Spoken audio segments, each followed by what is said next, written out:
Kaveh Saidi here, violinist and music educator. I'm back again with another lesson to get you ready for my series called Essential Elements for Strings, Book 1. Today, I'm going to teach you how to put tapes, finger tapes, on your violin or viola. And what you're going to need before you get started are little smiley face stickers. And the smiley face stickers that I have, I got them at Staples. And they're really nice because they have kind of a sheen on it. So when you go to buy smiley face stickers, make sure they're a little bit shiny, and that'll ensure that they stay on your violin for quite a bit. What you need to be able to do is find the D string on your instrument or piano. That's a D on the piano. Remember, middle C, the exact middle of your piano. C, C4, one step up, one white key up is a D, and that's the D we're going to be putting tapes on. Make sure that your D is in tune. Sounds pretty good. If you don't know how to tune your violin, I made a lesson in this lesson series, and find that one on how to tune a violin. Also applies to viola. Remember, the string names are E, A, D, G, so we're going to focus on the D string. If you're a violist, your thinnest string, looking this way on the right, is A, so your D string is the second string. So find your D string and make sure that it matches. Now what I'm going to do is put my first tape on an E. So I'm going to get a couple colors, and what I usually do is I put 4 tapes on my fingers like this, because we're going to put 4 tapes down. So find D, go up to E, remember middle C, D, E. That's the E that we want to put a tape on. And this is a finger guide, not a scale, but it's going to help you get started as a player. So E is about a finger's width from open D going up. So you want to see about an inch worth of space between the nut, remember that's called the nut, and the E that you want to find. So play an E on the piano and an E on your violin with your thumb on this side and putting your pointer finger down like you're playing the guitar. You're going to be plucking with your right hand. If it's like this, it's too low. If it's like this, it's too high. So one way to tune your ear is to sing that note. E,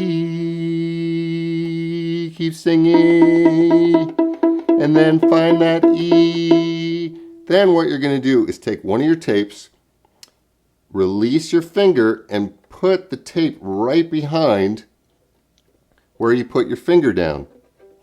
The next note you want to find is called F sharp, and don't forget, it's a whole step away from E, so it's about a finger's width from E to F sharp.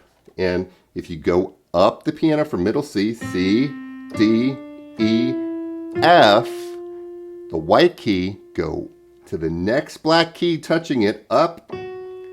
And I don't know if you can see here, I'm touching a black key, F sharp. That's the F sharp we want, so we put E with our first finger and we want F sharp. Remember, it's about a finger's width. That's too low. That's too high. Right about there. Let me check it with my piano. That sounds about right, so I'm going to lift up my finger. Remember, the third string from the right is D, and I'm finding F sharp there. If you're viola, your D is over here. The second string from the right looking this way. Third string from the right looking this way is D. So we found F sharp, and we want to go from that black key a half step up to G.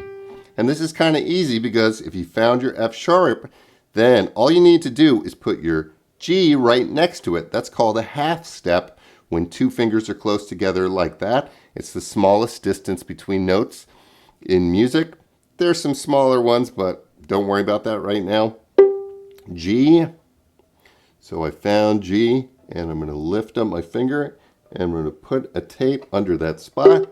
Remember, I'm playing on the tips of my fingers and putting my thumb on the side of the neck like that. And I can actually check that if my violin's in tune with the low G to the high G. They should sound really good together. That high G and low G is called an octave.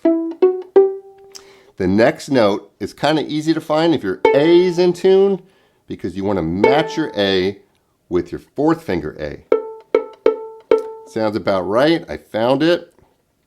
And I'm going to lift up my finger and put a tape there.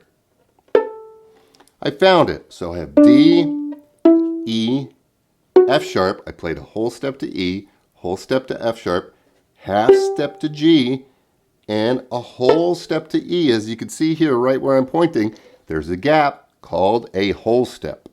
So there's a whole step to E, whole step to F sharp, half step to G, whole step to A. And this A should sound the same pitch A as this open A on your violin or viola. Another thing you can do if you don't have a piano is get a piano app on your phone. And the one that I have is called Perfect Piano. You want to find C4, that's middle C, go up to D. That's the D, open D, same as your violin or viola. E is the note you want for your first finger. Skip F and go to F sharp. And that's for your second finger, your second tape. G is your third finger, third tape. And A white key. Remember, the only black key you're finding is the F sharp. So if you don't know how to find F sharp, you can Google, where is F sharp on the piano, in order to find it. Now, tell you one last thing about these kind of tapes. I like them much better than some other tapes that teachers use, because they're easy to put on and take off, because we're eventually going to take these tapes off in a few weeks, maybe towards the end of this book. And I just find that they're really easy. In case you think something's wrong with one of the tapes, you can easily take it off and put it on yourself. So don't forget, this is going to take some practice, but you want to be able to find D on the piano, E, F sharp, G, and A, and it should match pitch. All right, stay tuned on my channel for more lessons that are popping up in this series called Essential Elements for Strings, Book 1.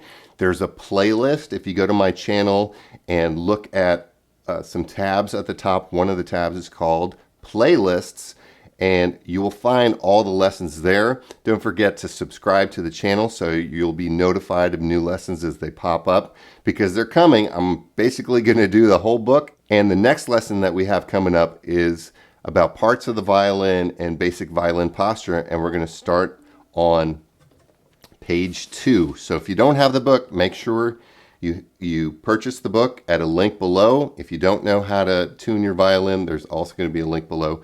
I appreciate you watching, and don't forget to type a comment into the chat in case you're having trouble. And if you're one of my Philadelphia School District students, type a comment or question into your Google Classroom.